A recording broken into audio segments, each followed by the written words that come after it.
What do you make of all of this? Are these comments worthy of suspension? Yes, I don't think the Prime Minister really had much choice when suspending the whip from Lee Anderson. You can't let comments like that just go unchallenged. He was given the opportunity to apologise, and he appears not to have done so. And it just stokes up an argument, which is actually a really important argument, looking at the rise of Islamists within the country, because there is a problem. I don't think anybody could deny that. But you cannot allow racism to take hold within the House of Commons for an elected representative to say such a comment without there being consequences. And I think that Lee Anderson needs to have a real hard think about how he presents his arguments in the future. Is it racist, though? I know that it's when you delve into the detail of it, it would seem to be the racist argument is against Sadiq Khan for saying his mates are running the capital, or whatever, something along those lines, even though the main criticism is about Islamists, by which we tend to mean Islamic extremists.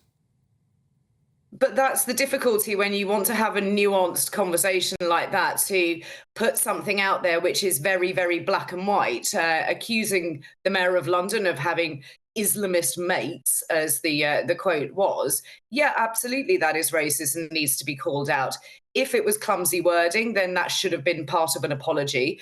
But it seems a little deliberate, and it seems as if it was so ill thought through, and it's going to just put fuel on a fire which is already incredibly dangerous. You look at the situation in Parliament, you look at the scenes that we saw on Wednesday evening. Now, none of us want that to happen. None of us want our democracy to be overrun.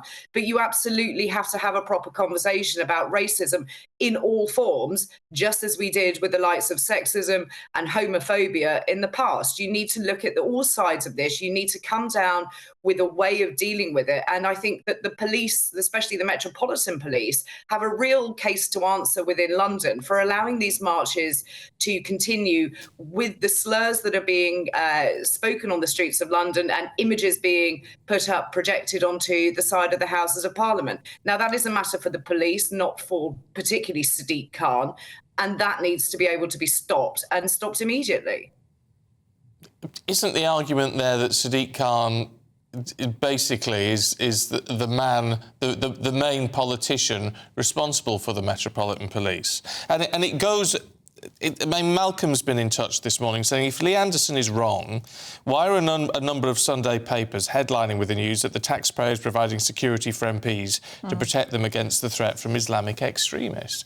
I mean, as you say, I just wonder how wrong it is. He's clearly said it in a very clumsy way, and as you said at the beginning, this has to be, you've got to use careful language, you've got to use precise language, but people are jumping on the gist of the language, which is, according to people getting in touch with us, well, he's got a point. And I do think there is a point when you are looking at Islamists who believe in a sort of caliphate to run a country and bringing that over into the United Kingdom to bring down our democracy. Now, that absolutely shouldn't be allowed. It should be stopped.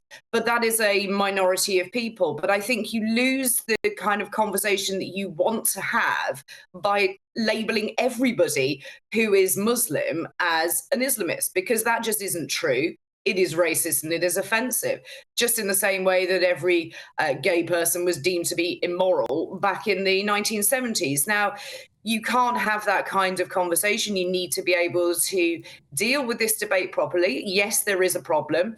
It needs to be dealt with, but you don't need the flames to be stoked by really quite offensive and ill thought through comments put out there by an elected representative. You can't let that stand. Sadiq Khan, as mayor, does have a responsibility, but I think ultimately the Metropolitan Police and Sir Mark Rowley, the commissioner, need to step up and actually do some policing on the streets.